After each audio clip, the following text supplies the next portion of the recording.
So, guys, the purge continues. I am still on a mission to declutter my life. And today I was in here going through all of my children's childhood memories. I'm that mom. I kept everything. I have a shirt to commemorate everything that they have done. I had all of the professional photos taken. I keep all of the newspaper clippings. I keep everything or kept everything that they made through elementary school, through high school. I've got pottery, I've got pictures, I've got all sorts of things. And what I discovered in this process, that decluttering can stir up a lot of emotions, a lot of things that we honestly haven't wanted to deal with. And that's kind of what I'm dealing with today. Going through all of my children's things just brought back so many memories of fun things that they've done and the accomplishments that they have, and just all of the things that used to really keep my life very busy. Now, many of you know I'm an empty nester. My kids are adults. One is in Tallahassee, Florida, finishing college. The other one lives in Miami.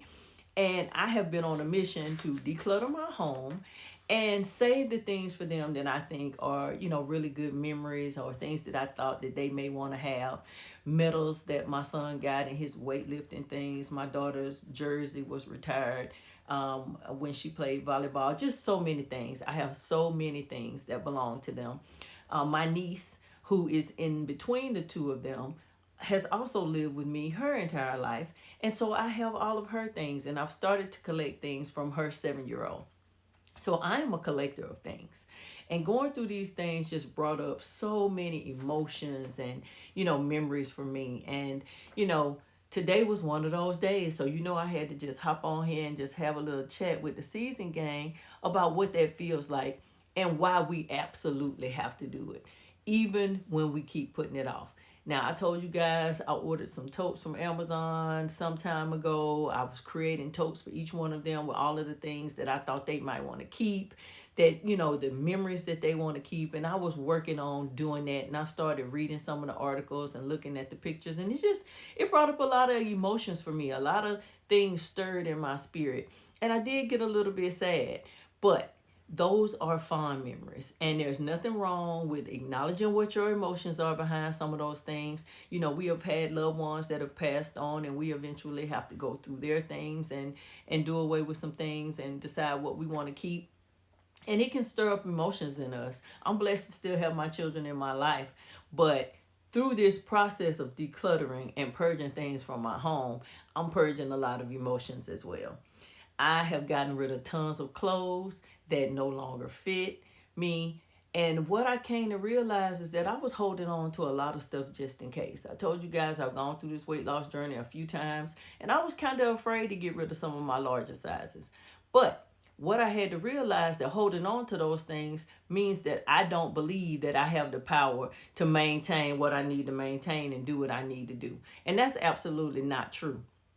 I am going to keep this weight off this time. So, last week I went through and I got rid of all of the clothes that are just extremely too large for me. I have another friend that's going through a very similar weight loss journey, and she's just a few steps behind me in that weight loss process. So I pulled like 13 pairs of jeans out of my closet and pants that are too big for me. And she was able to take 10 pairs of those pants back to Atlanta with her.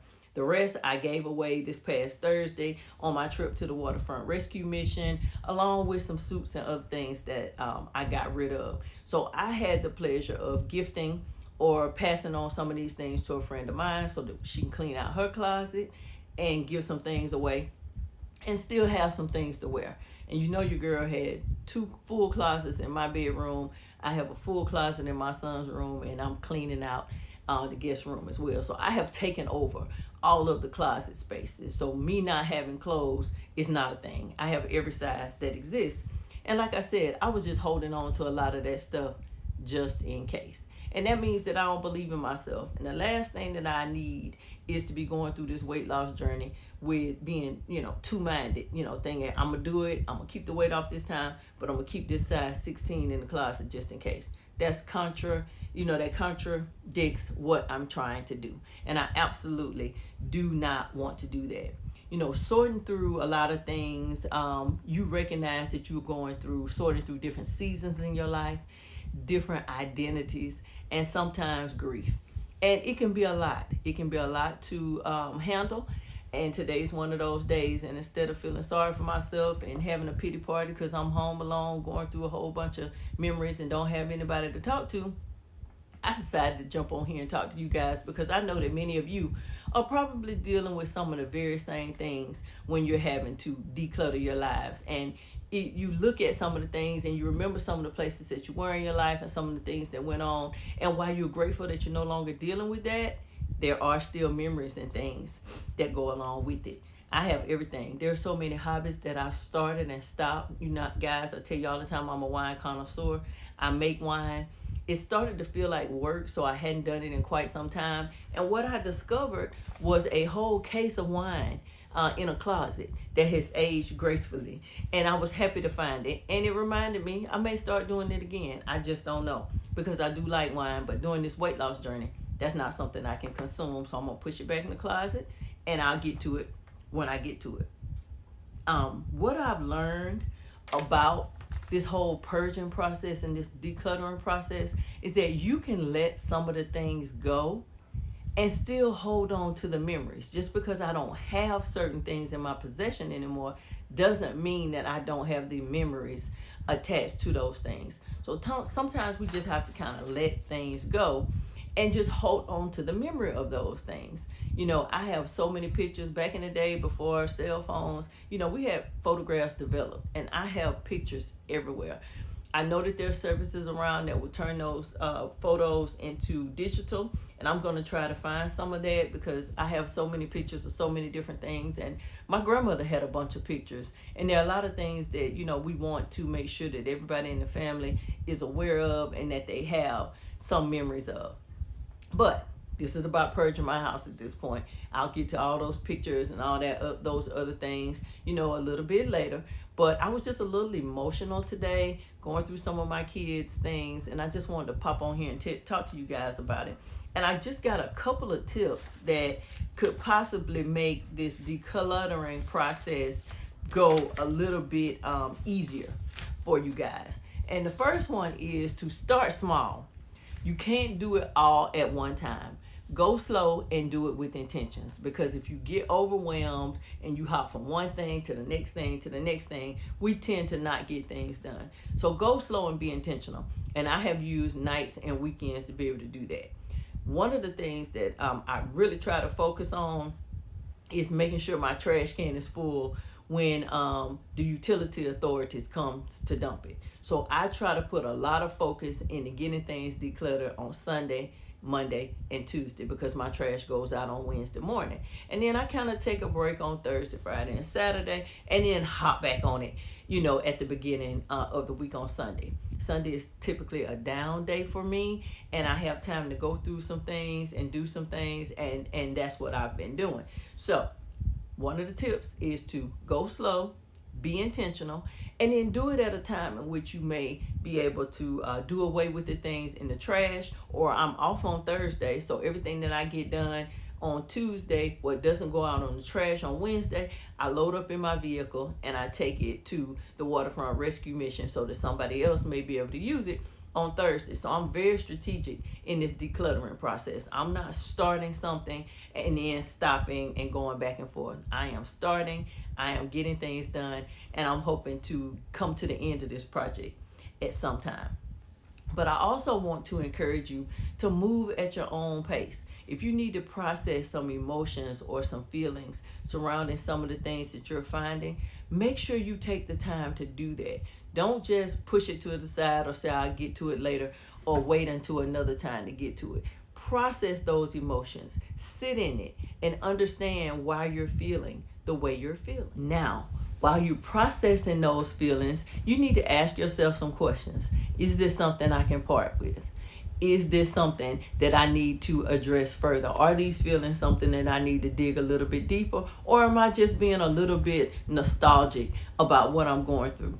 But make sure you go slow, declutter with intention, and process those feelings and emotions as you go through them. Don't just push them to the side, because they will come up again later, and that's the last thing that we want to do. And you have to be willing to go through the process. Decluttering is a process. I'm 56 years old. I've been in this house for 15 years. I didn't come to accumulate all these things overnight, so I'm not going to declutter and purge them overnight. But I am willing to go through the process, one room at a time, one cabinet at a time, one step at a time. I haven't even made it to the kitchen yet. But the kitchen, my office, places like that, I don't expect these emotions to come up that have come up in some of my more personal spaces, like my closets and my bedroom and things of that nature. In the kitchen, that stuff is insignificant. Probably a bunch of old things that no longer match. Or in my office, it's a bunch of accumulated paper that I just need to get rid of. But in my room, in my kids' rooms, in my closets, those things have pulled out some different emotions. And I am here to try and process these emotions. But what I understand is that decluttering is indeed a process. And it's a process that many of us just have to go through. Heaven forbid, I don't want my kids to have to go through all of this stuff. They will probably just throw it away anyway. But I created this mess. I accumulated all these things, and I need to be the one to go through it. And I just needed to find some time to do that. And in doing that, it just made me think about some things. Today has been a day that's filled with nostalgia and memories. And, I could look at a pair of jeans and remember where I was in my life when those were my favorite pair of jeans. Or I can look at pictures of my kids from birthday parties or events that have taken place. And it just, brings up a whole lot of emotions and feelings about those things. And I just wanted to pop in here and talk to you guys about it, because I know I'm not the only one. I know I'm not the only one on here that has a house full of stuff. We have stuff. We collect things. But at the end of the day, that's all it is. It's stuff. And I'm going from room to room to room, trying to do away with certain things. And today was a day to just get organized, go through some things, see what I had. I was looking at those totes that I bought and saying, I got to do something with this. There's no need to be spending my money ordering these things if I'm not actually going to see it through. And that's something else I determined with a lot of the hobbies and things that I started and never got to the bottom of it. That stuff is still, sitting around somewhere. And I'm no longer even interested in that stuff, or that, what I was interested at the time. Those things no longer matter. So before I start a new hobby, making wine again or whatever it is, or before I buy new clothes, I am going to continue this purge. I'm going to continue to decluttering things around me before I bring a single solitary other thing into this house, unless I absolutely need it. Now, your girl, I like to go out and I pick up things here and there, but I have been being very frugal. My money is going towards paying down debt and getting ready for my retirement. And so this is all a part of it. It's not just, no longer going to work or making sure you got enough money. It's making sure that you are living the best possible life you can in the best possible way you can. And as I go through this process, I am going to continue to pop on to talk to you guys about it as things come up, because I want to address those things. But this is another episode of me and decluttering my life and purging and, going through all the things that I need to go through to make sure that I don't leave a mess for the people that I love. So make sure your notifications are turned on, because your girl is just popping in, chitty-chatting about what I want to chit-chat about. And if any of you are, in the mood to declutter or go through some things, or if you ran across anything that brought back memories, when I told you guys about my toolbox and I ran across my daughter's jewelry, it's so many things that I have forgotten that I had tucked away and put away.